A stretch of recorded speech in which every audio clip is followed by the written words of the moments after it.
Somewhere in the ocean tonight, an animal is solving a problem with a body that has no bones, no voice, and no single brain running the show.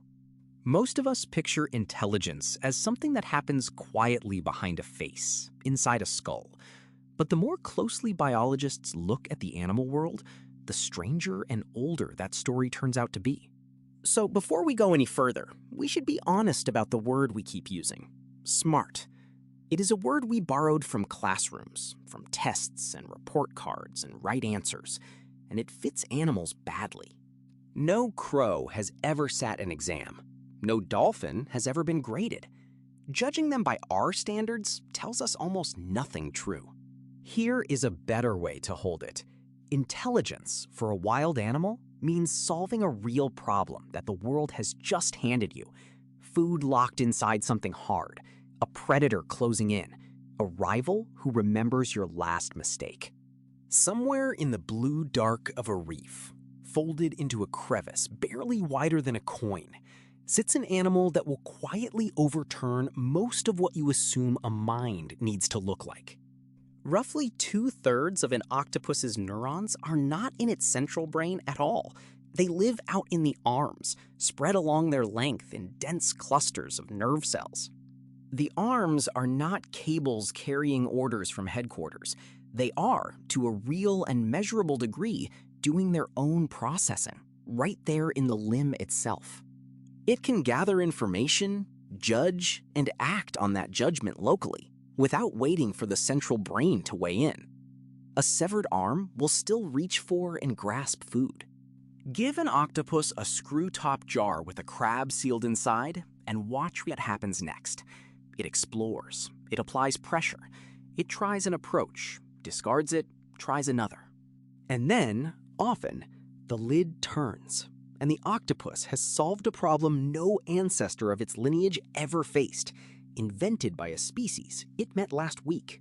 Then there is the coconut.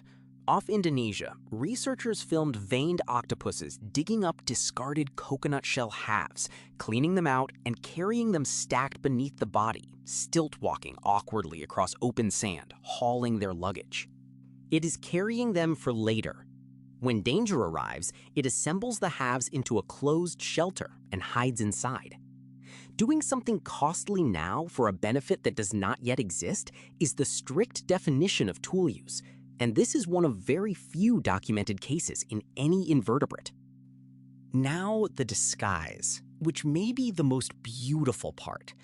An octopus can change color in under a second. Its skin is packed with chromatophores, tiny sacs of pigment ringed with muscles, and when those muscles pull, the sac stretches wide and the color blooms outward. And here the story turns, because the evidence strongly suggests that the octopus is colorblind. Most species have only one type of photoreceptor in the eye, which normally means seeing the world in shades of brightness alone. An animal that produces some of the most precise color matching in nature very likely cannot see color at all. Sit with that. Nobody is certain how it does this, and that honest gap is the best part of the whole octopus. One serious proposal is that the octopus senses light through its skin, since the light-sensitive protein opsin, the same kind found in eyes, has been found in octopus skin. Whether the skin genuinely sees anything remains unproven. Other researchers suspect the octopus exploits chromatic aberration, using its odd pupil to pull color information from how differently colored light focuses. Both ideas may be right. Neither may be. But an octopus is out there right now, blue-blooded, three-hearted, thinking with its arms, matching a color it may not see, and quietly refusing to be what we expected. Somewhere in the gray-green water off a coastline you will never visit, a dolphin is doing something we can barely imagine. It is looking at the world with sound. The precision is the part that stops you. A dolphin can aim its clicks at a patch of sand and tell from the returning echoes alone that a flatfish is buried under it, separating the soft body of a living creature from a stone lying beside it. Both hidden, both invisible, both giving back slightly different answers to the same question asked in sound. Then there is the whistle, and the whistle changes everything. In the first months of life, a dolphin calf invents a sound, a particular rising and falling shape, unlike any other in its pod, and that sound becomes its own. Play a dolphin a recording of its own signature whistle, and it responds. Play it the whistle of a stranger, and it usually will not. Researchers in Florida ran precisely this experiment with wild bottlenose dolphins, and the result held. This is the closest thing to names that we have found anywhere in the animal world, invented independently in the ocean. Now leave the water and meet a bird that most people walk past without looking. On the island of New Caledonia, there lives a crow that treats objects the way we treat objects, as things to be shaped. Her name was Betty. The task was a small bucket of food sitting at the bottom of a vertical glass tube, out of reach of any beak.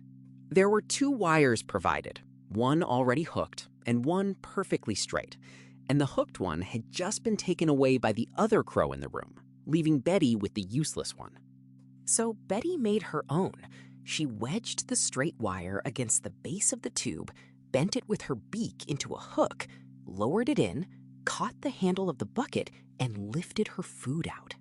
Later work revealed something even more interesting. Wild New Caledonian crows already bend twigs into hooks in the forest, so Betty was drawing on a deep species-wide instinct for hooks, rather than inventing from nothing. That does not make her less impressive. It means the crow's mind arrives preloaded with an idea and can carry it into materials it has never met. Crows also watch us, far more closely than we watch them. At the University of Washington, researchers pulled on a rubber mask, trapped and banded a few wild American crows, then released them unharmed. From that day, every crow that saw that particular mask scolded it. A harsh, rasping alarm, a mobbing crowd, a face marked permanently as dangerous. The scientists then wore the same mask around campus for years. The crows never forgot.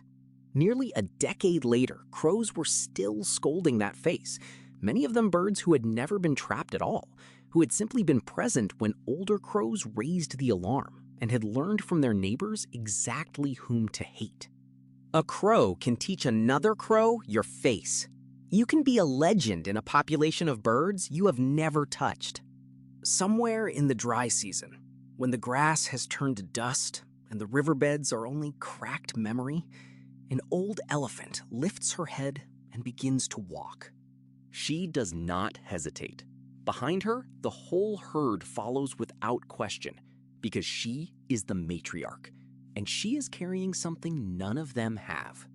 She is seeing a waterhole she drank from 30 or 40 years ago, before most of the herd was born, and she is choosing a direction based on a place that exists, for now, only inside her. There is something else elephants do, and it is harder to talk about. When an elephant dies, others do not simply walk on. They gather. And the bones. Elephants encountering elephant skulls and tusks will stop and explore them, turning them slowly with trunk and foot, lingering far longer than they do with the bones of buffalo or rhino. In a careful study, elephants showed clear preference for their own kind's remains, though not notably for the bones of their own particular relatives. What was measured is gentler and stranger. Elephants are drawn to elephant bones, whoever they belong to. What that interest means to the elephant is a door we can stand at, but not yet open. In 1960, at Gombe in Tanzania, a young researcher with no degree sat watching a chimpanzee she had named David Graybeard. He picked a grass stem, carefully stripped the leaves from it, pushed it into a termite mound, and drew it out crowded with termites, which he ate. Jane Goodall was watching an animal make a tool. Here is the part that changes everything. Chimpanzees in one forest fish for termites, but never crack nuts. Another community cracks nuts, but never fishes. That is the definition of culture. Something learned from your community rather than born into your body and passed to the young who watch. At the Primate Research Institute in Kyoto, a young chimpanzee named Ayumu sits at a touchscreen. Numbers flash on the screen in scattered positions, then vanish behind white squares in a fraction of a second. When Tetsuro Matsuzawa's team tested Ayumu against university students on the same task, at the briefest exposures, the chimpanzee beat them. Not narrowly, and not once. A honeybee returns to the hive with news, and she tells it by dancing. She runs a straight line across the honeycomb, waggling her body, then loops back and does it again. The angle of that run tells her sisters the direction of the flowers relative to the sun. The length of it tells them how far to fly. Leafcutter ants are not eating the leaves they carry. Those green fragments, held overhead like sails, are compost. The ants haul them underground, chew them into a pulp, and feed them to a fungus they cultivate in vast subterranean gardens. The raven experiments are where things get genuinely strange. Ravens were shown a box that dispensed a treat when a particular tool was dropped inside. Then the box was taken away. Later, the ravens were offered a tray of objects, including that tool, with no box in sight and no reward available. Many of them chose the tool anyway and kept it. The researchers who ran that study argued the ravens were planning for a future event, selecting a tool for a use that did not yet exist. That is a large claim, and other scientists have pushed back hard on it, suggesting the birds may simply have learned to value the object itself through association rather than picturing tomorrow. The debate is real, and it is not settled. Now, step back far enough, and something remarkable comes into view. The lineage that led to the octopus and the lineage that led to us parted ways an extraordinarily long time ago. The usual estimate is around 600 million years, and that number is approximate, drawn from molecular clocks and a thin fossil record, but the scale of it is not in doubt. Our shared ancestor back then was something small and simple, a flattened worm-like creature with a nervous system barely worth the name. Whatever intelligence the octopus has, it did not inherit from that animal, and neither did we. Birds did it again, on their own branch. A raven or a crow has no neocortex, the deeply folded outer sheet of tissue that we tend to point at when we explain our own cleverness. Birds simply do not have that structure, and yet they solve puzzles, make tools, and hold grudges, running comparable cognition on completely different hardware. Which means intelligence is not a single inheritance passed down a family tree from one clever ancestor. It is a solution that evolution keeps rediscovering in wildly different bodies, using wildly different equipment whenever the conditions call for it. Which brings us back to where this started. Intelligence is stranger and older than we tend to assume. Older because it was already at work in ants farming underground long before anything like us existed. Stranger because so much of it lives in bodies we would never think to look at, and some of it is not in a brain at all. The octopus tasting the seafloor with its arms. The honeybee holding the sun in her head inside a dark hive. The leafcutter ant tending a crop older than our whole species. None of them are lesser versions of us. They are separate answers to the same question, and they were here, working it out, an unimaginably long time before we arrived to notice. Thank you for spending this time with us and with them. If any of this made the world feel a little larger and a little less lonely than it did when you started, that is exactly what we hoped for. There is so much more of this out there, and we will keep going and looking. Stay with us a while, and let's wonder at it together.